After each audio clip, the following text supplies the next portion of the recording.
මිනිස්සු හරි ඊර්ෂ්‍යයි. මිනිස්සු කැමති නෑ පින්නතුනේ අපේ දරුවෙක් විභාගයකින්වත් පාස් වෙනවට කැමති නෑ. හරියට පද හදනවා.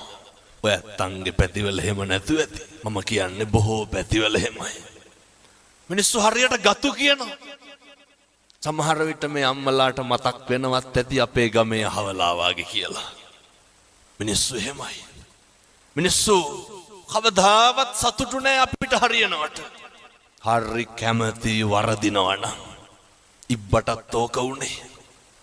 ඉබ්බා යනකොට මිනිස්සු ඔච්චම් කරා. ඉබ්බා මොකද කරේ?